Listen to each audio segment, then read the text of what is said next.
34th meeting of the Standing Committee on Procedure and House Affairs. Bienvenue aux réunions 134. Just a friendly... Welcome to meeting 134.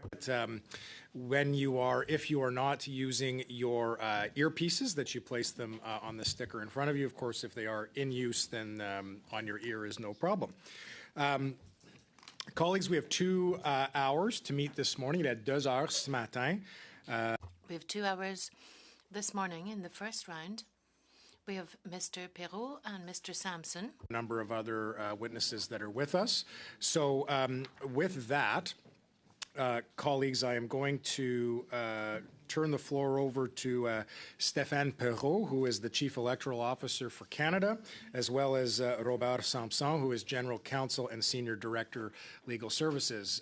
Mr. Perrault, you will have up to 5 minutes for your opening statement, at which point we will go into our round-by-round questioning. Thank you very much for making yourself available to the committee today on this important piece of legislation that obviously has a significant impact on the work that you do on our behalf and on behalf of all Canadians. So with that, sir, I turn the floor to you.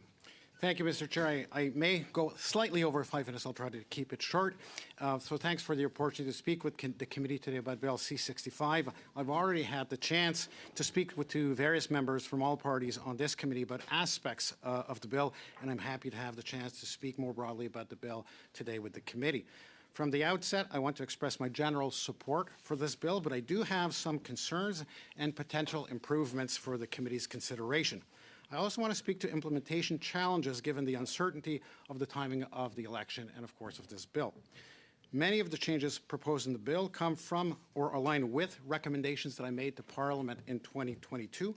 These include changes that are important to protect against foreign interference, such as new rules to restrict foreign funding of third parties and restrictions on the use of non-traceable monetary instruments and cryptocurrencies, as well as measures to remove barriers for certain groups of electors. The bill also codifies Elections Canada's vote on campus service offering, which has been in place since 2015 with the exception of the pandemic. As I mentioned, however, I do have concerns, especially with the proposed change to move the October 25 fixed election date. The date in the bill would conflict with the territorial election in Nunavut, which presents unique challenges for recruiting election officers and leasing polling locations, and could compromise our ability to serve electors in the territory. For this reason, I do not support the change of the election date. There are other changes in the bill that I believe could be improved. This includes, for instance, measures to address disinformation as well as the privacy of Canadians. Because my time is limited, I've provided a table that includes an indication of my support or opposition or concerns regarding substantial changes proposed in the bill, and offer amendments for the committee's consideration during the clause-by-clause review. I'd be happy, of course, to expand on any aspect should members have questions. The bill represents an opportunity to address emerging issues related to artificial intelligence and deepfakes, as well as ballots with a large number of candidates.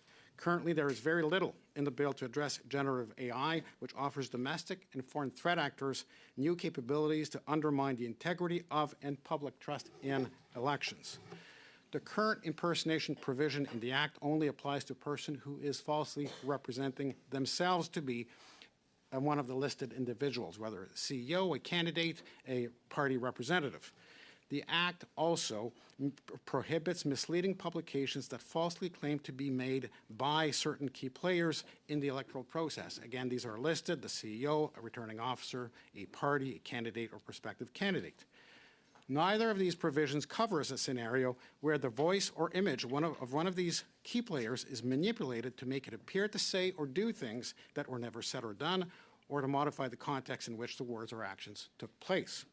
While Bill C-65 proposes changes to clarify that these prohibitions apply regardless of the medium used or the manner or place in which it is made, these adjustments do not address in any way the threat of deepfakes that I have described. To address deepfakes, the Act must prohibit misrepresentation of key participants in the electoral process that involves the manipulation of their voice or image without their consent. And you'll find in the table that I've submitted a proposal to that effect. Alors, le deuxième enjeu que j'enjoins les membres du comité à examiner. A second area that I would urge the committee to consider relates to ballot accessibility. As members are aware, there is a protest movement that has encouraged large numbers of candidates and this started in the 44th general election, and we have seen it in 4 recent by-elections since then. And I have the ballots in here.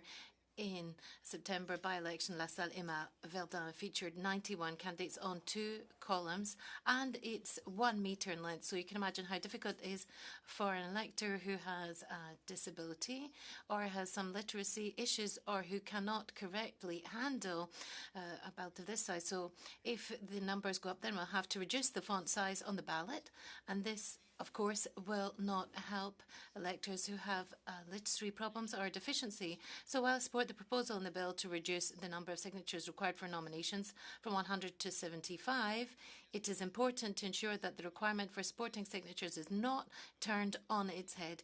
In the case of the longest ballot initiative, we have seen nomination papers for various participating candidates signed by the same electors to a great extent. This indicates that voters who sign the nomination papers are not supporting the nomination of one particular candidate, but rather the idea of having as many candidates as possible, whomever they may be, consistent with the goals of the longest ballot initiative. So I wrote to Minister Leblanc in September asking the government to consider amendment to Bill C-65, which I've included in the table that I shared with the committee, to ensure that voters are limited to signing the nomination paper in support of only one candidate.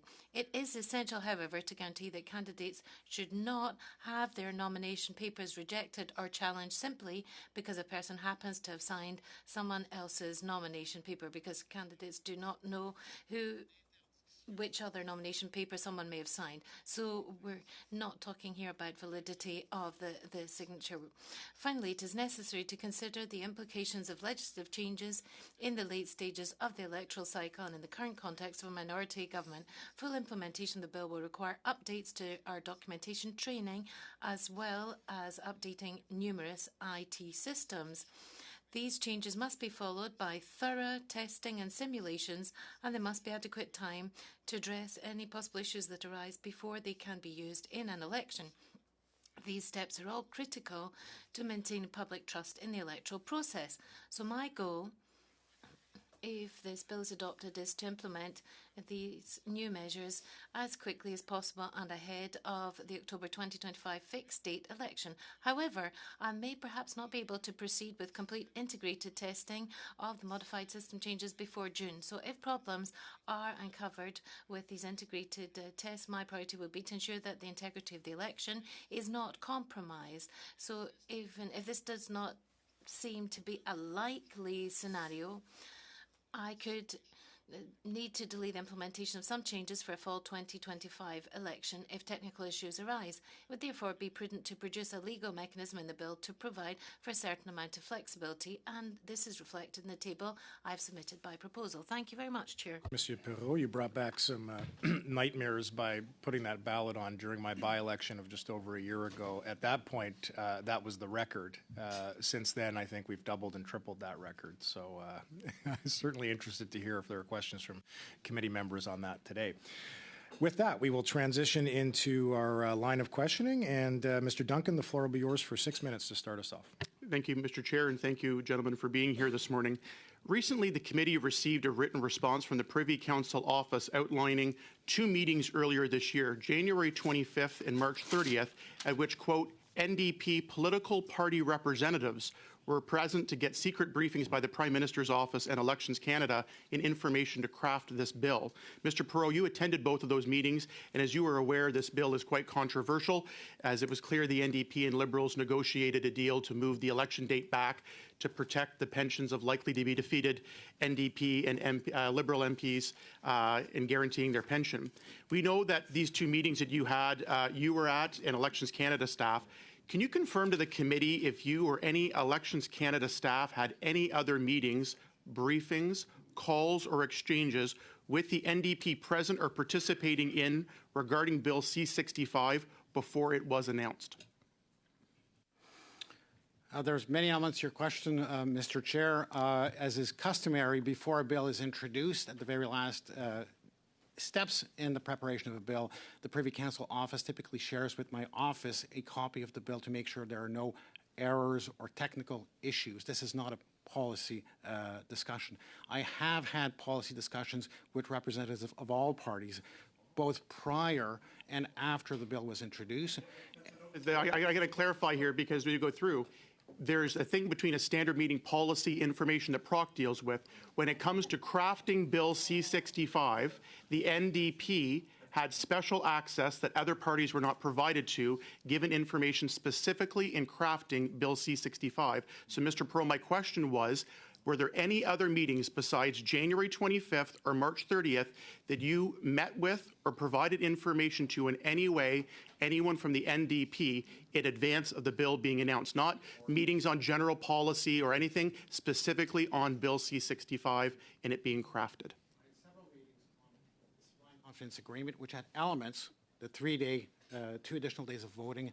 I've had meetings with Mr. Blakey then. I've had meetings with Ms. Matheson, with Madame Gaudreau, with yourself after the bill was introduced, with Mr. Cooper.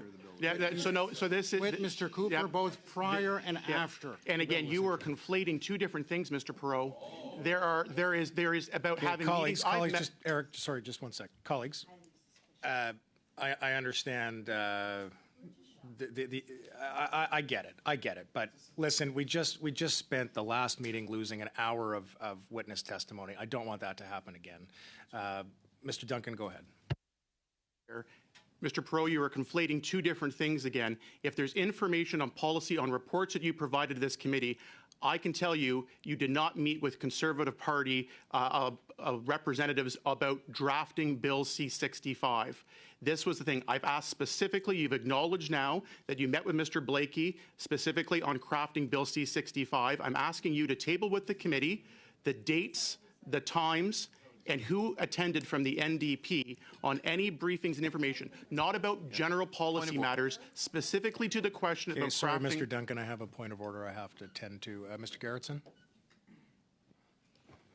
Mr. Chair, Mr. Duncan is misrepresenting what the witness said.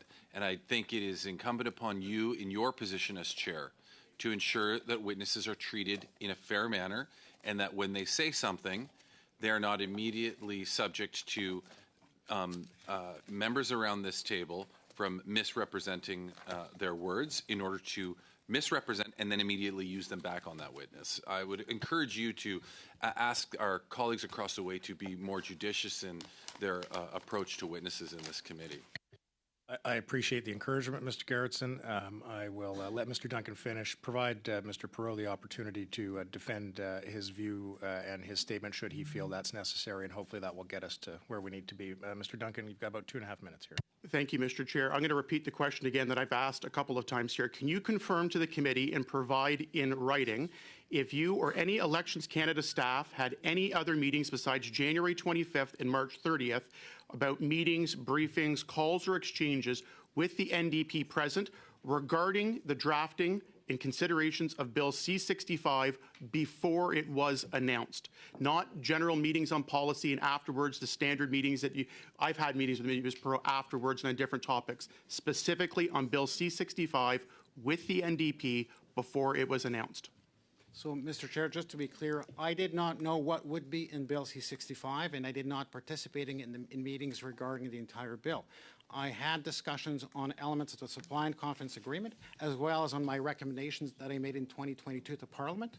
I was very deliberate in making sure that whenever I met members from one side, I met with members from all other sides to convey the very same message. Any topic that I addressed with one side, I addressed with the other, prior or after. And I'll give you an example. There was one item that was neither in my recommendations nor in the bill, or nor in the supply and confidence agreement, sorry. And I asked the government to consider addressing deep fakes. And after I made those representations, I spoke to members. Mr. I'm going to ask again I spoke for to members of Mr. Duncan, all let's just let him parties finish here. to repeat. So every time I met with one side, I conveyed the same messages to all sides. With respect to the bill, before it was tabled, I did not have a complete view of the bill. I did not participate in the drafting of a bill. I did participate in discussions on specific policy areas. of the bill before C-65 was announced, to which the NDP was present at the announcement with Minister LeBlanc. They had access to information and briefings, including ones that you were at when it comes to this. The Privy Council office gave the two details of January 25th, 2024 and March 30th. Would you provide the names of all of the NDP MPs that you met with, specifically those two meetings and any others? And whenever we have the word, quote, NDP political party representatives, would you provide the names of who those individuals were then? I will certainly do that to the best of my ability, and I will include also all meetings that I had with all members of this committee on the same topic. Okay, thank you very much, Mr. Duncan. Mr. Turnbull? Yeah, I'm going to let Mr. Gerritsen start off with a minute of my time. Okay, there's 6 minutes Thank you. for that side. Thank you to our witnesses for coming forward. Unfortunately, you're being subject to an ongoing line of conspiracy theory by Mr. Duncan. My only question for you would be, and you kind of preface it by saying you would provide you said of all members of this committee. Mr. Duncan has asked you to provide NDP members specifically. I would ask that you provide all members that you've met with, even outside of this committee. I will do that. I'll turn to Mr. Turnbull. Okay, Thanks. Mr. Turnbull? Yeah, thanks, Chair. And Mr. Perot, welcome back. It's great to have you. And I want to actually hone in on one of your recommendations around prohibiting misrepresentation. I know that's already come up quite a few times here, with the Conservatives having already tried to misrepresent your testimony here today. But we want to talk about deep fakes and the use of AI. I think you've called this technology a shock to the system, a shock to our sort of electoral system in Canada. And I think it's right to think about it as being of great concern. It's certainly something that concerns me. I've been fortunate enough to be on the industry committee and working on a piece of legislation that a portion of which deals with, it's called ADA. It's the AI legislation that our government put forward. Unfortunately, that has been blocked for quite some time by opposition parties. But nonetheless, this is an opportunity to talk about how this relates to Bill C-65. You've made some specific recommendations. Can you give us some more detail on both how important this is because of how disruptive the disinformation may be for our democracy in the upcoming election, whenever that time comes, but also hone in on your specific recommendations, please? So, Mr. Chair, we have seen instances in Europe in the past year in elections where party leaders were subject of deepfakes. We've seen that also in the United States. I'm not aware of situations where that has happened yet in Canada, but it is something that is concerning. In my recent report regarding threats to the electoral process, I've made a number of recommendations to deal with that, and that includes certain prohibitions on misrepresentation of the voice or image by any means, and also some transparency rules around the use of AI in electoral communications. Now, in the context of this bill, I believe that there is no, and I'm not an expert in procedure, there's no window of opportunity to deal with the transparency requirements, but certainly there are provisions that are open that deal with right now impersonation that could be amended, and I'm happy to provide suggestions in that regard, that could be amended to include misrepresentation of key actors through the manipulation of their voice or image. And I think that would be an important improvement to the bill. Okay, and does this cover beyond just the election period itself or the writ period? Would this cover disinformation that's AI generated or misrepresentations of people's image or voice outside of election periods as well? It should. It covers, because of the way the provision exists right now, it covers a list of individuals. It's not anybody. And of course, the committee may want to look at the sufficiency of that list. But I do not believe it is limited to the election period. If your suggestions that you've made, and I would love to receive any more specific information on your proposed, specific changes to Bill C-65 that could address this, if we haven't received them already, and if I'm unaware, I apologize. But I guess what I wanted to understand was, how could AI-generated misrepresentations really impact public trust in the upcoming next election from your view? I think there's a real risk here. I know I've spoken with some of our world-leading experts in AI who have said, it's kind of almost an Oppenheimer moment where, you've got the new technology that's been developed, these large language models, et cetera, that are that have the risk level is so much higher than it has been in the past with other technologies that they're now focused on how do we put the beast back in the box kind of thing, because AI presents such a big risk to humanity on multiple levels. One of them is disinformation in electoral systems. That's what Yoshua Bengio has said to me in a meeting. So can you speak to the risk of eroding public trust? There's a number of risks, and as you noted, I mean, misrepresentation is not new, but the technology now is such that it's very difficult even for experts to differentiate between AI-modified images or created images and actual images. So there's a real risk that the technology could be used to have certain important people in the electoral process, like party leaders or the chief electoral officer, be made to say things that they have not said. There's also the concern, and I speak to that in my report, that people use chatbots to query and obtain information about all kinds of subjects, including the electoral process. Now, in some cases, that information is incorrect. And there are some chatbots, there are some I believe Microsoft refers electors instead to the proper authority rather than trying to allow their system to create an answer that could be based on incorrect information. So in my more recent report, I have made recommendations that platforms who put out AI chatbots refer electors or refer people who have queries to the appropriate authority. Mr. Turnbull. Madame Gaudreau, c'est à vous pour 6 minutes. Over to you for 6 minutes. Thank you very much, Mr. Perrault, for being with us. You have said in your introductory comments that you were against a change to the date of election. Now, that is strange that the government is trying to dictate what you should do and is interfering in your independence to act, because in Article 56.2, there is flexibility given to you to change the date of the election where needed. We are faced with a bill which is dictating to the Chief Electoral Officer what he should do. Does that not give the appearance that the government is trying to defend the interests of a high number of its MPs by specifically putting back the date of the election? Now, if we leave aside that interest, would that not in fact give the impression or allow us to presume that the government does not actually trust the Chief Electoral Officer to take a well-informed, neutral, independent decision to actually change the date of the election? Chair, thank you for that question. I don't want to speculate on the intentions behind this. There's a process in the legislation to recommend other dates, and C65 changes this process to allow for a bit more predictability over time. And I've held consultations, a report which is now public on my website, which actually shows the complexity of choosing the right date in the fall. It's a difficult exercise. There's no perfect date. There's always conflicts. But, Chair, my question to Mr. Perrault is rather that it's strange, it seems to me.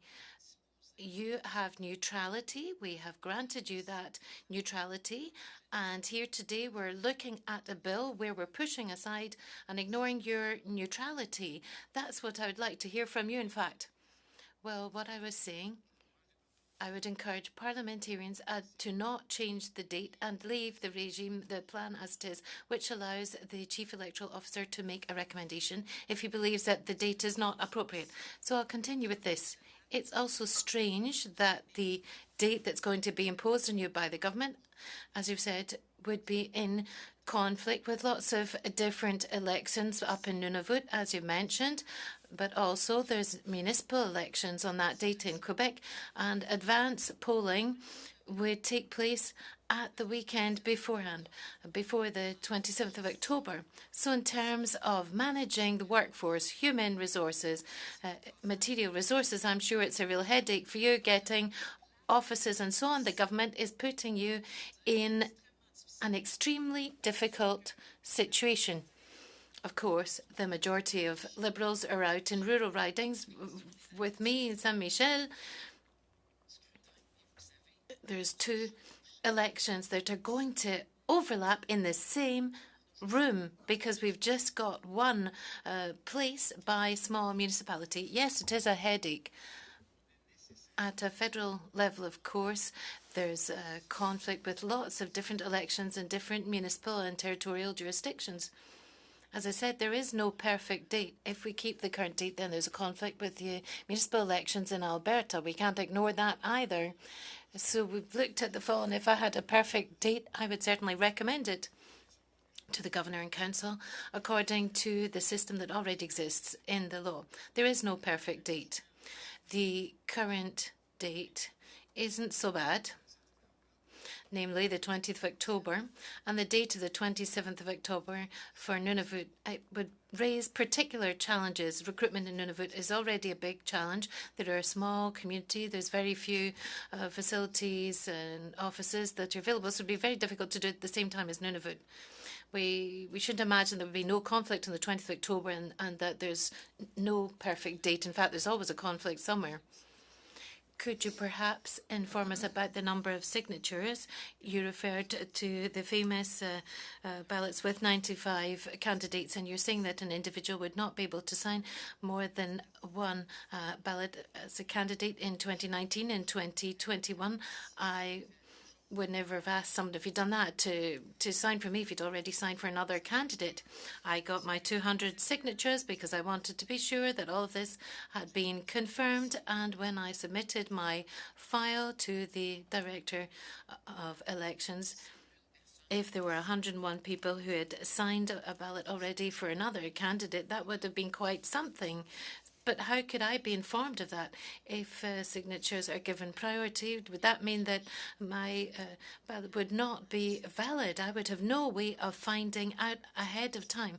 So how could we actually express this provision? You're quite right. That is why I think there should be a straight prohibition for electors to sign. Without that actually take away from the validity of signing. For example, if an elector is distracted and signs more than one candidate, the director, the returning officer is not going to decide who came in first or second or who signed more than one. So I'm not proposing a measure would actually question the validity of the nomination paper, but this prohibition will exist with certain penalties. It would exist so that if they sign or if they encourage people to sign more than one nomination paper. So we're not talking about the validity of the act of signing this, but we're saying to this person, if you do this type of maneuver, then you're going to be exposed to certain penalties, but not the candidates themselves. So with your measures, how are we going to avoid having 91 candidates? Because here we're going to vote once, we trust you to vote once, but how do we check this and how much time is it going to take? Is it going to be a big rush, a race to see who's going to get there first? No, none of this is going to happen at the nomination stage. The nomination stage, as you've said, will have 75 signatures, for example. The returning officer will then validate your nomination. After the election, we can see if there are people who have signed a whole series of nomination papers, and there the commissioner would then be able to take measures, if they believe that to be appropriate, against these people who have signed more. So we do not want to question anything around the certainty of the nomination, but we want to say to people, if you decide to sign 90 nomination papers, then there will be penalties, because that's not the aim of the game with the signature. We want to ensure that electors are actually supporting, for example, the nomination of Ms. Madison, Mr. Bethold or Ms. Goudreau, and not just to support all nominations in general. Thank you. If there's questions that are still outstanding, you come back to that in your next round. And now, Ms. Matheson. Thank you, Mr. Chair. And actually, just before my time would begin, I did need some clarification from you. So if you recall in the last meeting, unfortunately, due to some of the partisan games of this place, we lost the time that we were supposed to have with specific witnesses. There was an indication that we would try and invite them back again, and so I'm hoping that you can clarify with the clerk whether or not those witnesses are available and when we will be able to hear from them, so that we have a fulsome discussion around this bill with those witnesses as well. Yeah, Ms. Matheson, I take your point and the objective you hope to achieve here. I'm going to ask that if we can save that for the end of the meeting, once we've utilized the time with the witnesses that we have before us in order to not find ourselves in the same situation. I will absolutely take the question back, have a discussion, and I commit to you that we'll find an opportunity to raise it. But I just worry that if we start engaging in this conversation now, we're going to find ourselves in the exact same position and down a rabbit hole. I thought it was a simple answer, but okay. Thank you, Yeah, no, Mr. it's Chair. unfortunately it's not a simple answer. Yeah. Okay. All right. Thank you, Mr. Chair.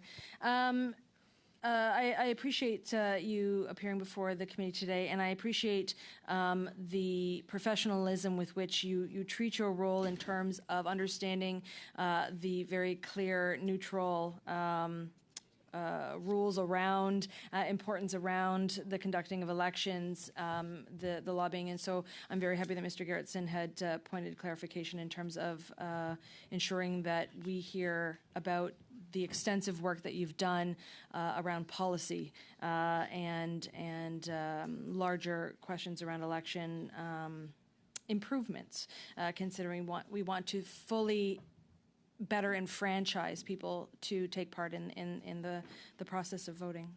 I wanted to also mention your specific problems that you've had with the moving of the election date. The NDP has been very, very clear in the announcing of amendment we intend to put forward that would return that date back to the original date. So I'm hoping that satisfies your concerns around that. Yes? Great. Perfect. I also wanted to ask you, so the current provisions in the Canada Elections Act regarding partisan advertising and election advertising. It clearly exempts communications between unions and their members. That they specify that the regulated communications are those aimed toward the public. Given this, could you explain the decision by Elections Canada to more broadly interpret partisan activity and election surveys? Because no clear exemptions exist, no specific audience is clearly defined, but no restrictions either. Is that correct? And could you explain those broad interpretations? Certainly, thank you for the question. So the Act specifies that certain activities are not advertising, not as an exemption or exclusion, but rather as a for greater certainty. So it says, for example, communications, with unions and their members, a book, it provides a certain list of things that are for greater certainty, not advertising. So it's not an exclusion. On the other hand, it provides very clearly that activities that are partisan in nature and surveys that are partisan in nature are regulated. And there is no either exception or for greater certainty setting aside of certain activities. That does not mean that they cannot be conducted. It means that in the case of a union or any other entity, if they conduct partisan surveys or partisan activities up to a threshold level, they must register. And then they are subject to a limit, which is, I must say, fairly generous. It's well over $1 million in the pre-writ period and well over $500,000 with inflation now during the writ period. So these are not activities that are in any way prohibited, but they are regulated. Okay, perfect. So obviously we want to make voting easier, want to make this easier for everyone, reduce conflict and uncertainty. Could the aspects, so the language around C65, they better clarify this for individuals as well. It brings these pieces of the potential conflict and uncertainty into better harmony. I'm sorry, Mr. Shah, can I ask you to repeat the question? As it relates to partisan activities? Yes. I do not believe that it changes the language in that regard. It doesn't change No, anything. it's So not. nothing's being No. interfered with that. Perfect. Okay, thank you. In Clause 9 in C65, it moves the deadline for candidate registration up 2 days from E-21 to E-23. but it also brings in the ability for candidates to register during that pre-election period.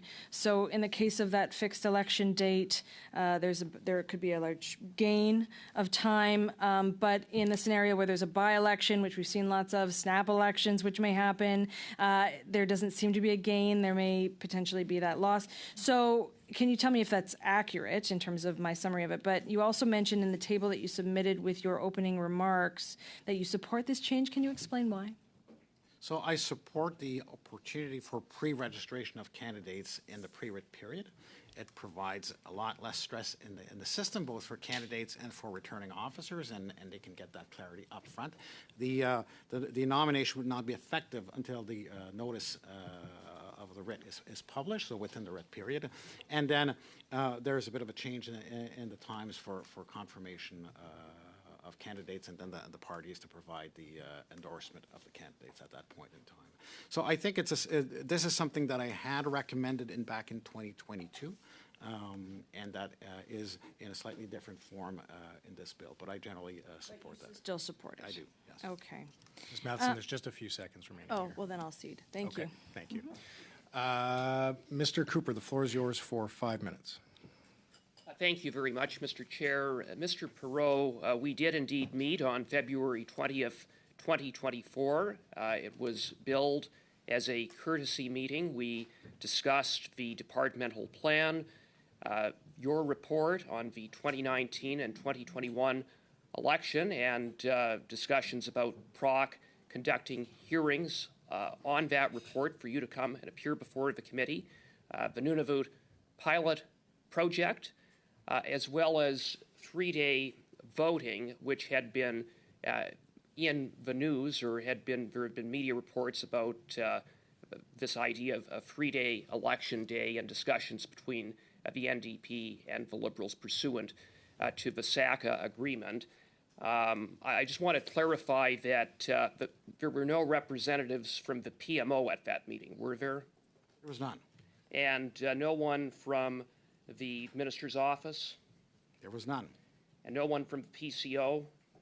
None. This is a meeting that I invited you to so that I can convey to you this very same concerns I have. The very things that I just relayed, and there were no representatives from the Conservative Party of Canada present? No. No. And there were representatives from the PMO, the PCO, the Minister's office, and the NDP when you had a meeting on January 25th, 2024, correct? Correct. And Okay, thank you very much for that. Sounds like a very different meeting. Now, on to another matter. There are changes in the bill with respect to special ballots. Presently, when someone takes out a special ballot, they must write in the name of the candidate. This bill changes that so that if someone were to fill in Conservative Party of Canada, they could simply mark in their party preference, not the name of the candidate. So I just want to understand the implications of that in this hypothetical. Say that there was a candidate who was running, and they, for whatever reason, withdrew before the deadline, the cutoff, and another candidate replaced them, and someone voted on day one of the writ, and they marked in Conservative Party of Canada, and the candidate who was standing for the Conservative Party at that date was different than the candidate who ultimately made the final ballot. How would that vote be treated? The vote would be treated such that the intent of that person is to vote for the candidate that is the representative of the Conservative Party in your example, as it stands at the close of nominations. And so if there was a shift prior to the close of nominations, then the list of candidates in party affiliation is crystallized at the close of nominations. So I guess, just to clarify, would the vote count or not? If it only mentioned the party, Right. it would count. And right now, If it mentioned the party in the name of a candidate who is not a candidate of the party, then the intent of the elector could not be understood and it would not count. and right now, if someone were to vote by way of special ballot and they marked in candidate A, because they'd be required to specifically write in the name of the candidate, and then candidate A was not the candidate that made the final ballot because someone else stepped in and they met the filing deadline, that vote would not count. Is that right? Correct. Okay. Now, on another matter, we've seen this in a few by-elections, this protest movement that you've alluded to, in which there have been 40, 50 candidates on the ballot in Winnipeg and Montreal and in Toronto. You've proposed some potential amendments to the Act. I welcome those suggestions. I would note as well that I think in each of the 3 ridings, the same official agent represented all of the candidates. What are your thoughts on potentially making an amendment so that an official agent could only act for one candidate in a riding? Mr. Chair, that's something that I've considered. And now, these are all nil returns for all of these candidates affiliated with that movement. And so it is such a small task to sign a nil return that I think it could easily be done with different official agents. And I'm not sure what the policy rationale would be. In the case of the signature, there is a policy rationale for electors supporting the nomination of a particular candidate, not any person in the world who wants to be a candidate. And so I think that allowing a person to, putting on the table a series of 75 nomination papers and allowing people to sign in string does not conform to the idea behind candidate signatures, and I think that's why this is the measure that I propose. I mean, in the last 4 by-elections, I've had to adapt the prescriptions of the Act to accommodate the number of candidates. That means that I'm setting aside the will of Parliament, and I do not do that lightly. Parliament has designed the ballot in a certain way, and there can be conversation as to whether this is the right way in debates and amendments. But for me to set it aside is a significant gesture, and I do not do that lightly. But there is no other way of allowing so many candidates. I do think that that's an issue. Thank you very much, Mr. Cooper. Mr. Duguid, for 5 minutes. Thank you, Mr. Chair, and I want to thank Mr. Sampson, Mr. Perot for coming to see us and all of the hard work they're doing on modernizing the Canada Elections Act. I want to take us back to 2014 and the Fair Elections Act, which I'm sure you studied before you took your new post. Widely criticized for restricting voting essentially the fundamental right in a democracy, requiring inflexible ID requirements, and certainly evidence that it made it more difficult for Indigenous, seniors, northern residents, rural residents, and particularly youth to vote.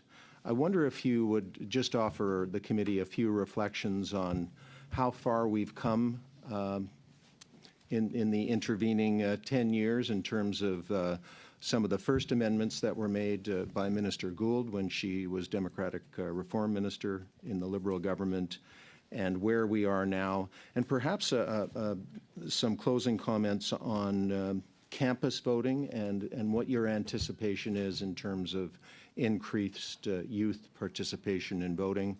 Mr. Gerritsen and I are representatives of large campuses where this is really going to be appreciated, and I think will help increase voter turnout. So, Mr. Chair, in any piece of electoral legislation, there will be aspects that Elections Canada supports and others that we feel less comfortable with. Our role is to support the work of parliamentarians in examining those pieces of legislation, and that's what I'm here to do today. So back then, there were points of concern.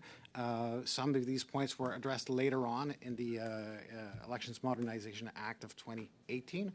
There are things done from the Fair Elections Act, like the provisions for guidelines and interpretation notes that are considerable improvements over the regime. So there is no always a perfect piece of legislation.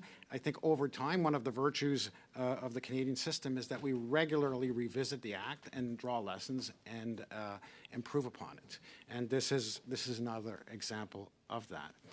In the case of campus voting, we are right now, whether the legislation passes or not, we will have campus voting in the next election. We are currently working with 119 campuses, post-secondary institutions.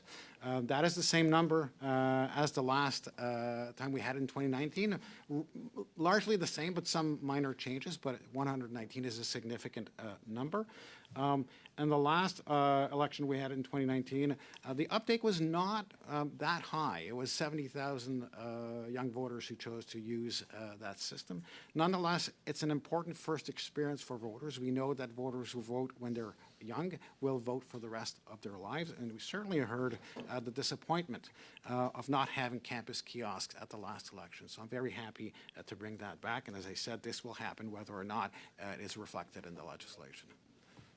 Mr. Chair, I think I've got about a minute and a half left. And to Mr. Perreault, we had some of our union representatives come to visit us who had concerns about their ability to interact with their members and that the amendments that you've proposed would prevent them from freely interacting and informing their members in a writ period. Would you have any comments on that? And with all due respect, I do believe that their concern is about the provisions in the Modernization Act of 2018, not in any amendment either in the bill or that I'm proposing. And as I indicated, none of these provisions prohibit any engagement, conversation with partisan promotion by unions. However, like any other group, if they spend more than the threshold amount, they have to register, and then they can spend up to, it probably will be around $1.3 million in the pre-writ period with inflation, probably $600,000 in the writ period. I'm rounding it up here with inflation. So they have considerable latitude to do surveys and partisan activities, but they must register. well, thanks for that clarification. Thank you. Okay, thank you, Mr. Duguid. Madame Gaudreau, 2 minutes, 30 secondes. 2 minutes 30, please. I have a concern. I still have a question. I have a concern about the, sorry, I'll start again. I have a concern around the vulnerability of people in the CHLDs and old people's or seniors' homes. My father, who no longer actually had access to his members apart from his voice due to sclerosis, and so I have concern around this.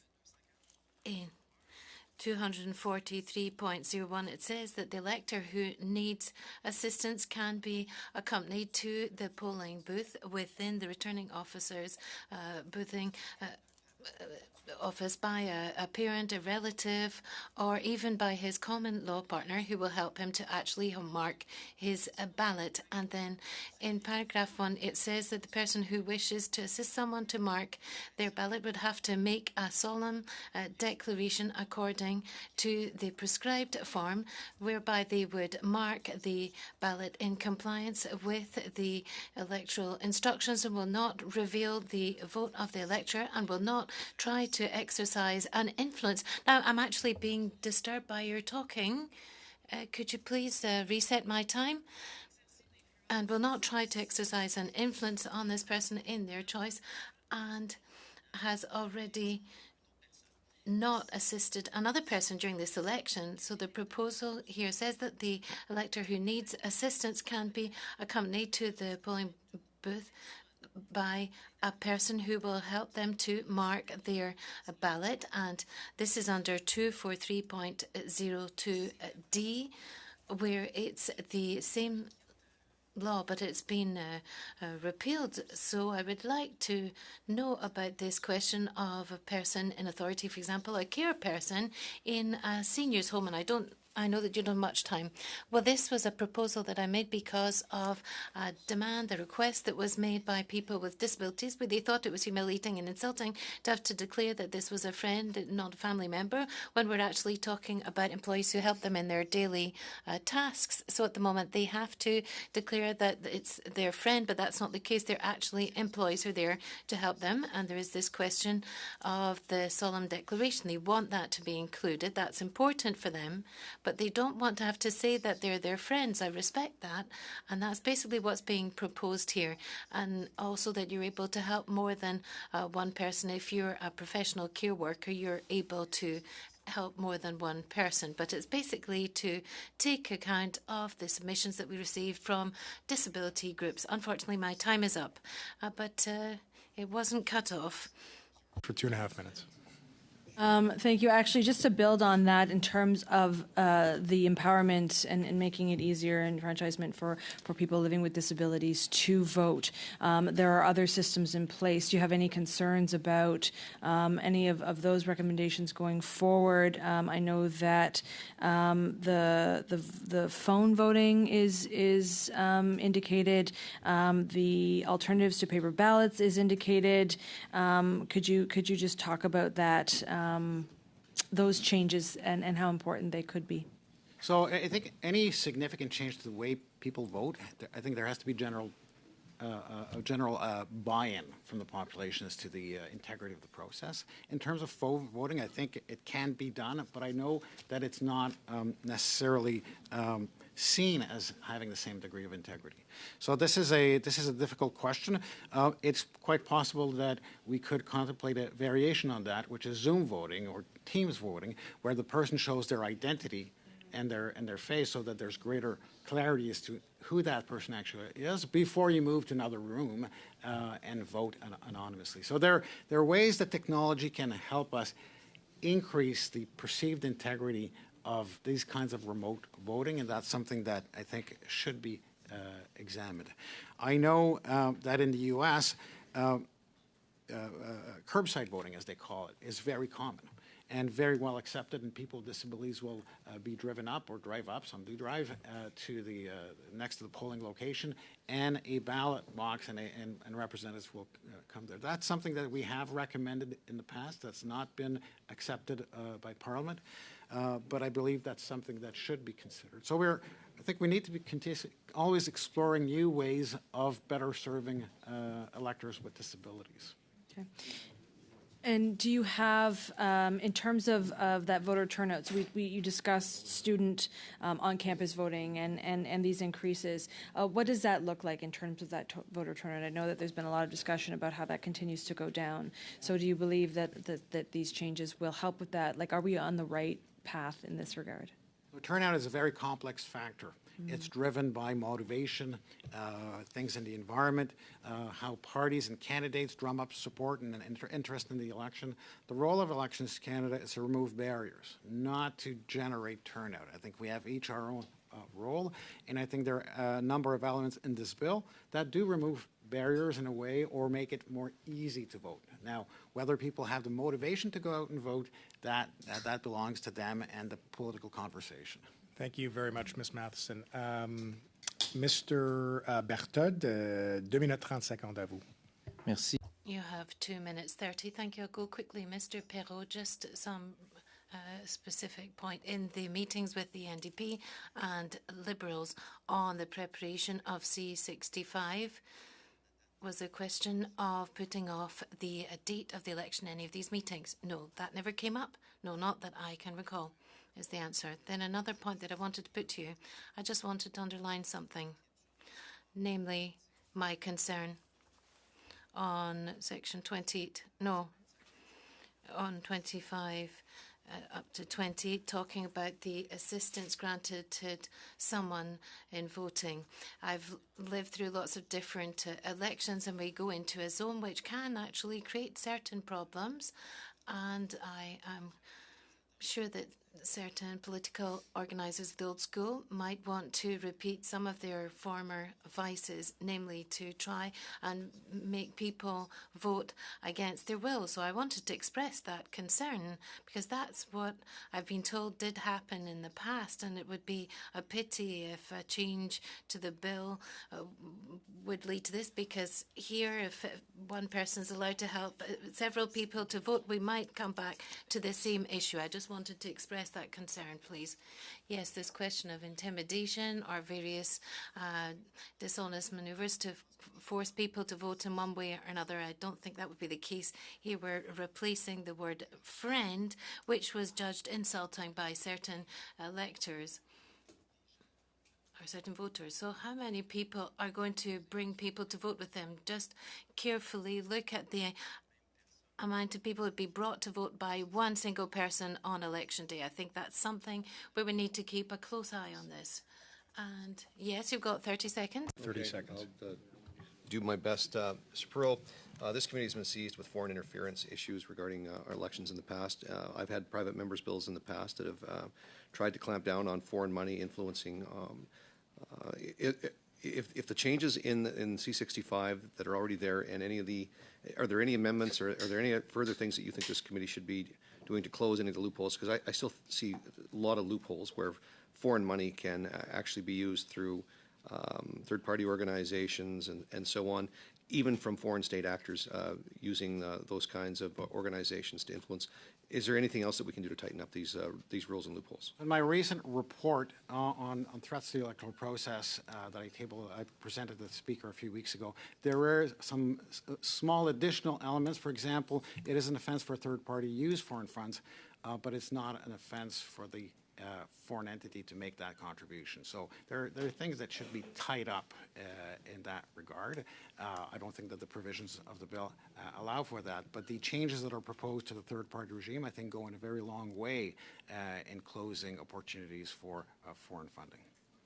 Thank you very much, Messieurs Bertad and Calkins. Ms. Romanato, 2.5 minutes.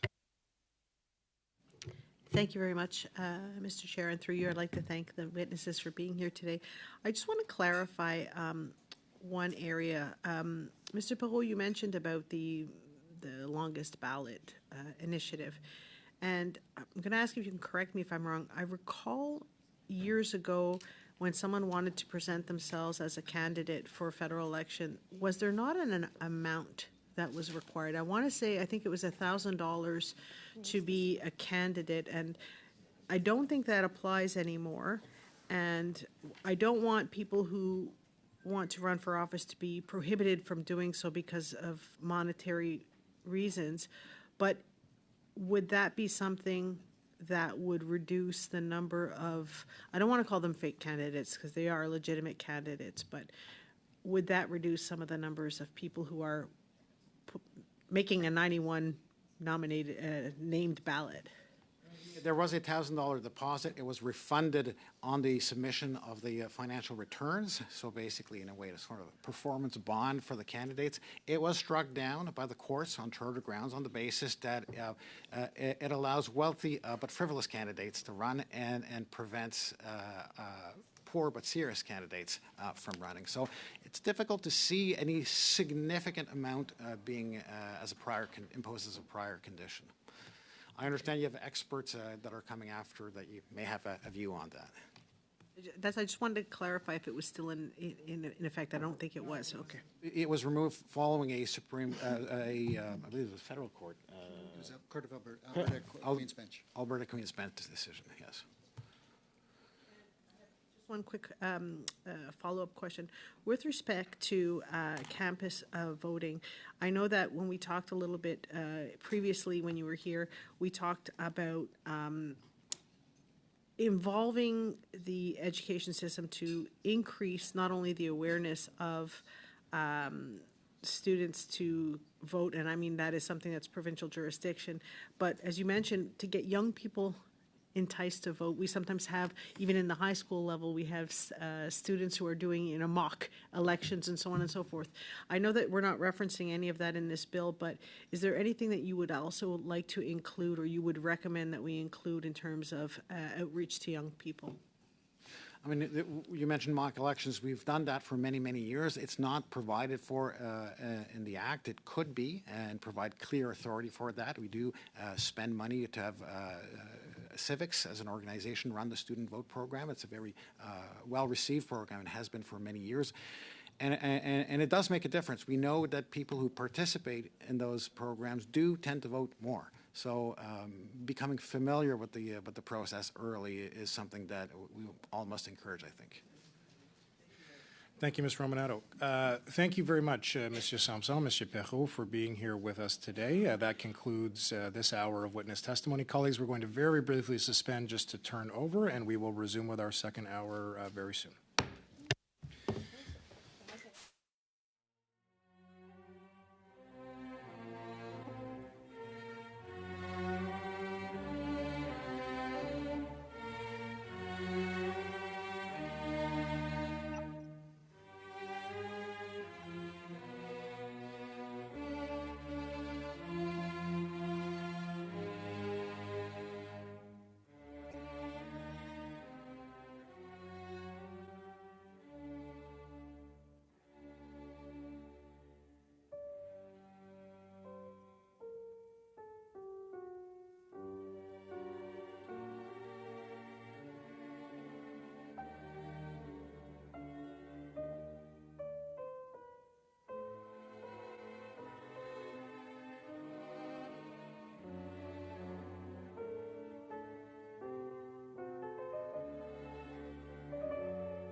We're going to continue. We have a number of new witnesses with us. This includes online and in person. I would like to welcome appearing as individuals, Colin Bennett, Professor Emeritus and Associate Fellow, Department of Political Science, Center for Global Studies from the University of Victoria, who is joining us online. Gérald Schipper, King's Court lawyer, Michael Powell, professor, Faculty of Law from the University of Ottawa, and from the Indo-Caribbean Canadian Association, Aleem Leela, the vice chair, and Aisha Khan, management board member.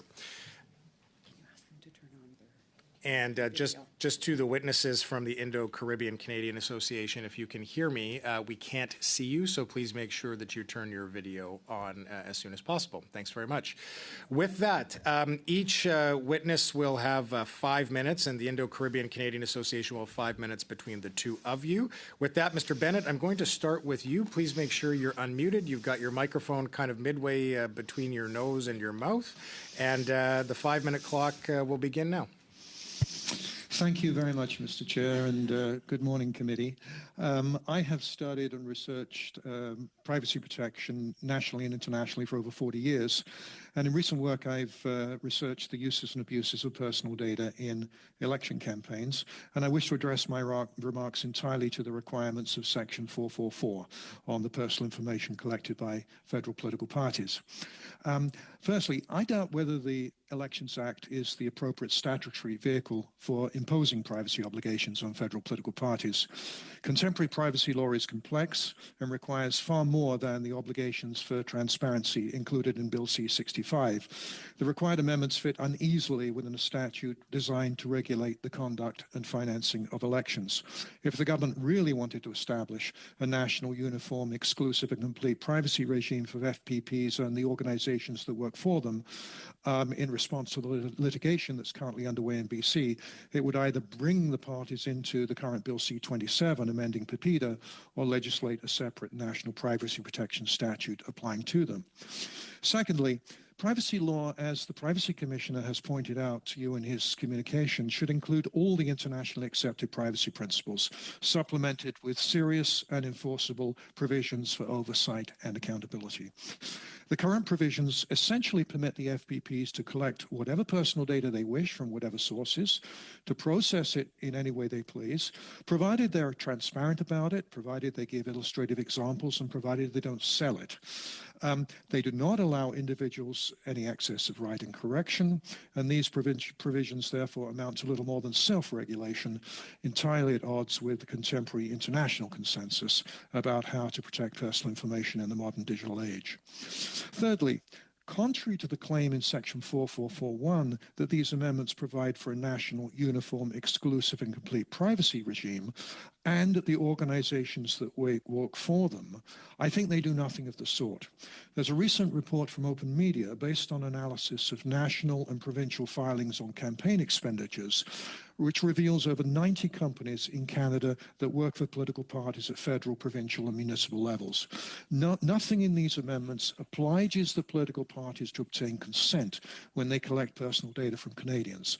And yet companies that work for the parties under contract and governed by federal and provincial privacy laws must ensure that personal data is collected in compliance with those laws. That's according to a 2019 decision from the BC and Federal Privacy Commissioners. So I think Section 444 is likely to create confusion for the companies that process personal information on behalf of political parties. Fourthly, there really is no meaningful independent oversight.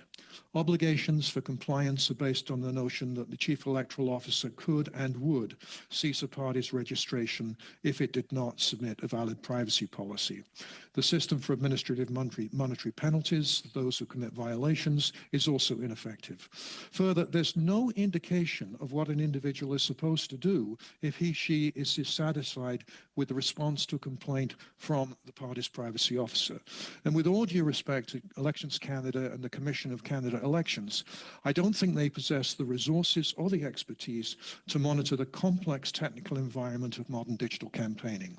The Office of the Privacy Commissioner does, and should be given a collaborative role in the oversight regime, a similar arrangement as exists in BC. Finally, there's no effective mechanism for reporting data breaches. We've already witnessed a number of data breaches from political parties, and they're likely to continue. The current provisions only require the parties to inform the individuals affected if they judge that there is a, quote, real risk of significant harm. There must also be a duty to report such breaches to an independent body, such as the Privacy Commissioner. Canada is just one of a few democratic countries where national privacy law does not apply to political parties and to the sensitive information on political opinions they collect. There is no evidence, despite assertions by the parties, that compliance with these laws in other countries and jurisdictions, including BC and Quebec, hinders political engagement, constrains their ability to group volunteers, or otherwise prevents them from communicating with the electorate.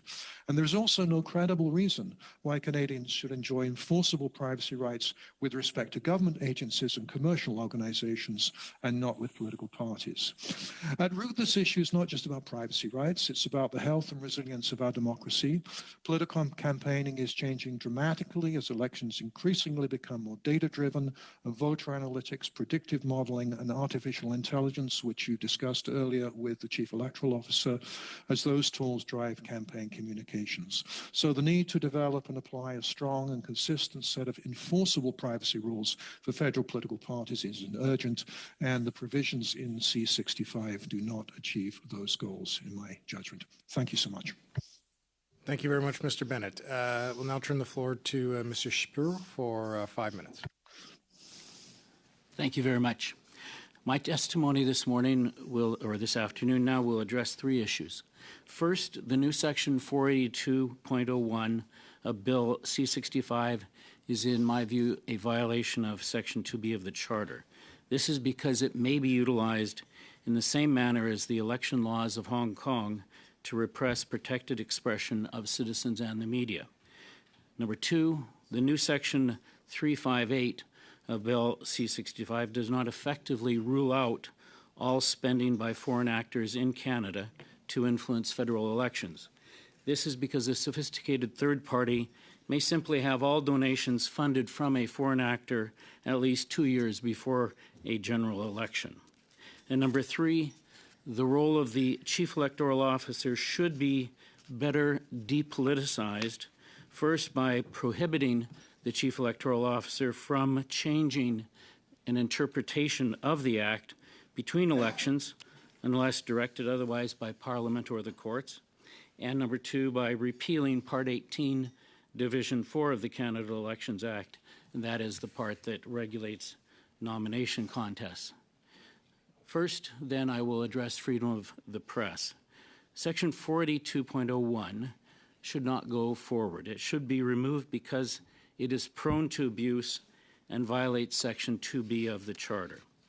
Recent election law enforcement in Hong Kong should give members of Parliament pause as they consider the authority that this would give civil servants to regulate expression. Just a week ago, the Canadian media focused intensely on this issue. Section 482 is contrary to 482.1.01 is contrary to the Charter because it punishes false statements made in connection with the democratic process. In my view, the courts in Canada will not uphold this legislation. Section 482.01 is nothing more than a restatement of the law of sedition, or lèse majesté. The United Kingdom abolished these laws in 2010, and the Belgium Constitutional Court overturned a similar law in 2021 because it violated the Belgium Constitution. In our courts, Justice Pedler in Ontario in 2006, 79 OR 3rd 515 said this about prosecution of a defamation action by the government. He said, I find that it is inconsistent with Section 2B of the Charter for a government entity such as the plaintiff here to bring a civil action for defamation against one of its citizens. The risk of a governing body using defamation as a tool to inhibit criticism of institutional government activities and thereby inhibiting free speech outweighs the risks of allowing such criticism, even if intemperate. And then speaking on behalf of a unanimous court, Justice Cote in the Supreme Court of Canada in 1704604 and Points Protection Association, that's 2020 SCR 587, said that even vexatious expression will be protected from slap lawsuits where it involves, quote, public participation in democracy, end quote. And that's at paragraph 30.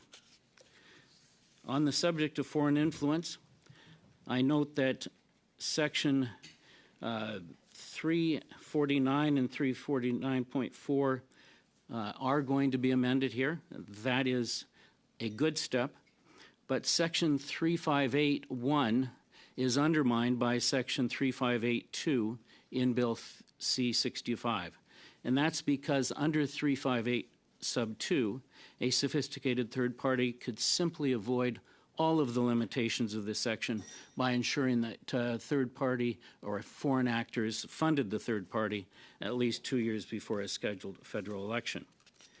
And finally, I note that with respect to the issue of the participation of the chief electoral officer in the internal governance of a political party has been condemned by the Ontario Court of Appeal in Longley in Canada. That's 2007 Ontario Court of Appeal 852. Paragraph 74 is the operative section or paragraph. In that paragraph, the court said, care should be taken to ensure that the impartiality of this critical public role is not unnecessarily compromised, actually or potentially in the eyes of the public, by enacting a regime that would call upon the chief electoral officer to make judgment calls on how a political party is conducting its internal affairs or spending its money. By including nomination contests. We're over time, so I'm going to ask you to wrap up right away. Thank you very much. That's where I will quit. You've got the section, and be happy to answer any questions. Much appreciated. Thank you very much. Professor Powell, over to you for upwards of 5 minutes. Thank you very much, Mr. Chair, and to the committee and to the clerk for the invitation to appear today. I'm a professor down the street in the Faculty of Law at the University of Ottawa, working in the areas of election law and constitutional law. So there are a number of items of interest in C-65, given what a significant piece of legislation it is. I wanted to focus my comments in the time I have on the same topic as Professor Bennett, the rules around voter privacy, because I think that's an area where amendments would be of use. Political parties, obviously well known to everyone around the table, use data very extensively. Traditionally, federal political parties, though, have fallen in between private and public sector federal privacy legislation. There were some provisions, or are some provisions in the Canada Elections Act around misuse of the voters list, but other than that, restrictions were relatively minimal, and certainly nothing approaching what we would understand as the fair information or generally accepted privacy principles that apply through most of the private and public sector. Recent amendments to the Canada Elections Act have been moving towards a privacy regime applicable to political parties, particularly with the Election Modernization Act in 2018, obliging parties to have a policy.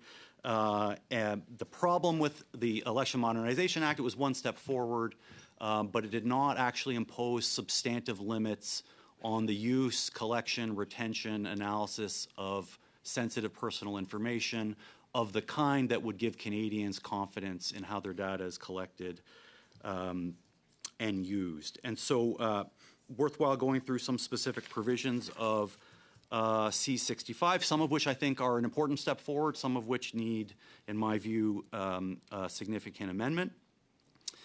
Section 444.2 will allow authorized parties to, quote, collect, use, disclose, retain, and dispose of personal information, unquote, as long as that is done in accordance with the party's policy. So again, the rule is tied to the particular policy rather than independent principles tied to other privacy values. Parties and entities acting on the party's behalf must comply with the policy or potentially be subject to administrative monetary penalties. Parties must now also protect personal information under their control through, quote, proportionate physical, organizational, and technological security safeguards, unquote.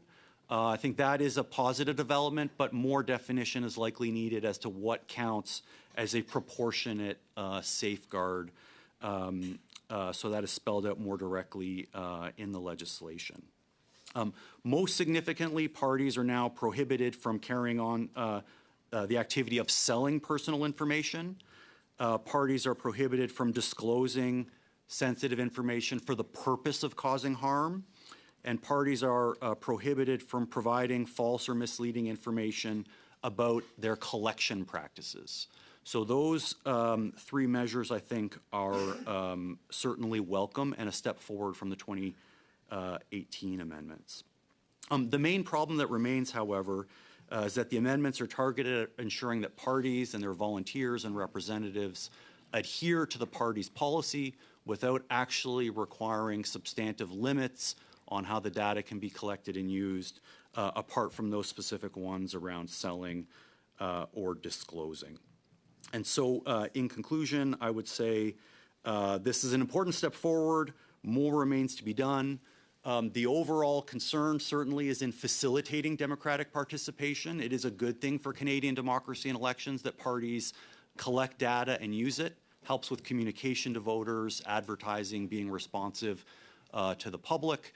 But Canadians have an increasing expectation for how sophisticated entities in Canadian society will protect their data, and there is still some way to go, even if the amendments in C65 are passed. Thank you.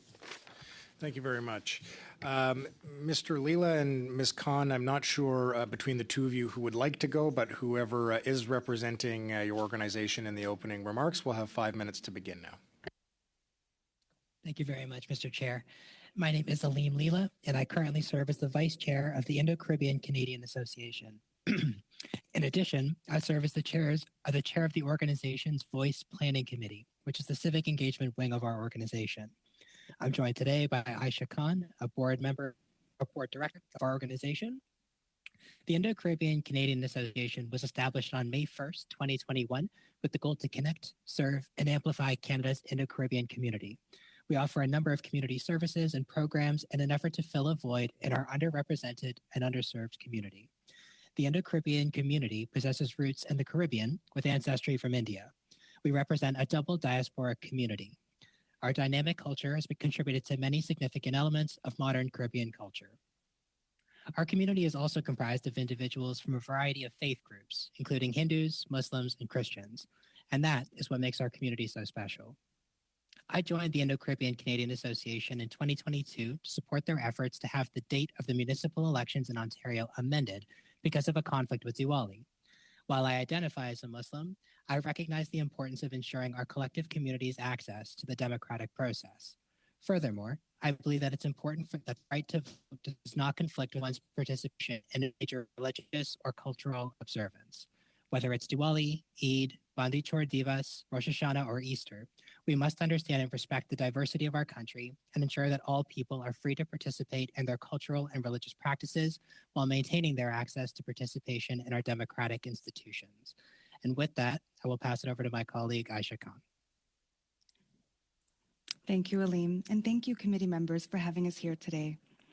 Bill C-65 includes several measures to ensure that more Canadians have access to participate in the electoral process.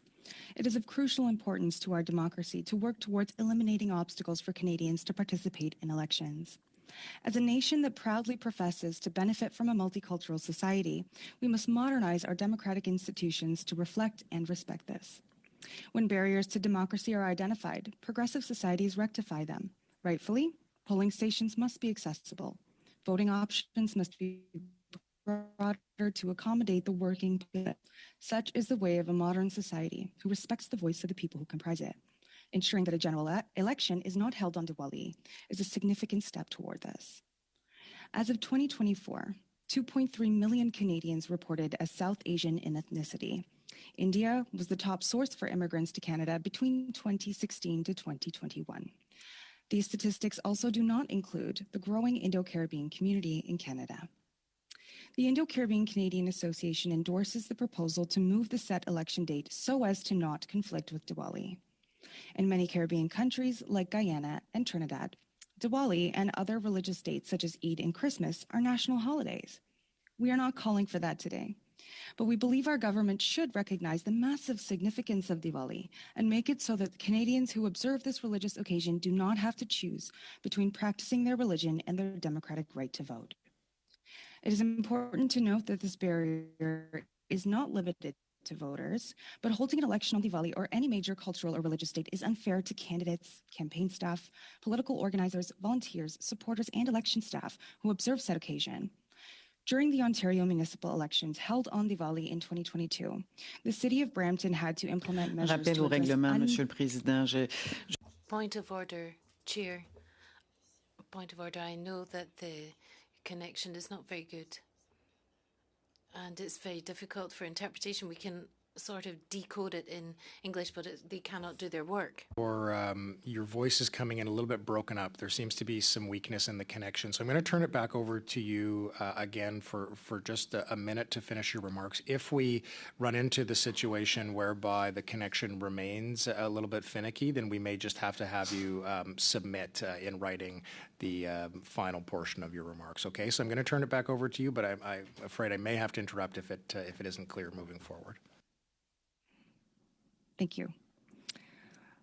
During the Ontario municipal elections held in Diwali in 2022, the City of Brampton had to implement measures to address unprecedented election resignations 24 hours before polls opened. In 2022, I myself helped on a municipal election campaign in my home community. I was in the challenging position of supporting a candidate that I believe in, but I was unable to spend the special evening with my family. I know I'm not alone in this. I recall seeing on election night as I went door to door, traversing the community, residents leaving the house and lined up to vote in traditional garb. Cars pulled out of driveways already lined with traditional lamps. And despite the observance, there were folks in my community who felt it important to participate in their democratic right to vote. I believe that no one should have to make that choice. Moreover, amending an election date is not a new concept in Canada. In 2007, the Ontario government amended the election date from October 4th to October 10th because of a conflict with the Jewish holiday of Shemini Atzeret, on which some members of the Orthodox Jewish community would be unable to vote. Sorry, Ms. Khan, but unfortunately we've just run into the same issue. There were 10 seconds remaining in your introductory remarks. So what I'll ask is, for your own benefit and the benefit of the committee, if you can just submit to the clerk the opening statement, who she mentions to me we have already. We'll be sure to distribute that to the committee so that they have the opportunity to be fully informed of what message you were intending to convey. With that, colleagues, we are going to enter into our first round of questioning, and I will turn the floor to Mr. Cooper for 6 minutes. Thank you very much, Mr. Chair. I'll direct my questions to Mr. Chipure.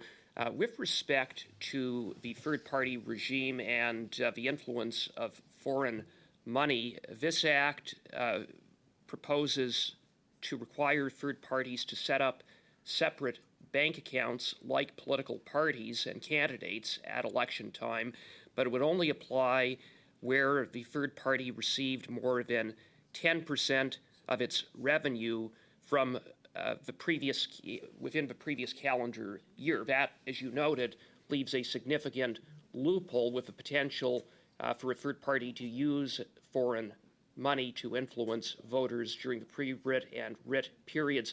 Would it be your recommendation that the solution to that is simply to require third parties to set up a separate bank account and rely on individual contributions during the pre-writ and writ periods for regulated expenditures? That's exactly my recommendation. Just simply drop section or subsection 2. Okay, thank you very much for that. In the previous hour, the Chief Electoral Officer answered questions that I posed to him with respect to changes around special ballots. Presently, one must write in the name of the candidate. Under this bill, a voter could instead simply write in their preferred political party. And I asked the Chief Electoral Officer in the hypothetical that if a candidate was standing on day one and the voter marked Conservative Party, but before the candidate filing deadline, the Conservative Party had replaced the candidate with a different candidate, the vote indicating preference for the Conservative Party would be counted towards that second candidate. This seems to me to turn upside down the process that we have had in terms of electing members of Parliament and not voting for political parties. It seems to me to be inconsistent with the statutory scheme and arguably constitutionally questionable. Would you agree? I would agree. There are three things that there's three concerns that I would have with that approach. The first is Section 3 of the Charter.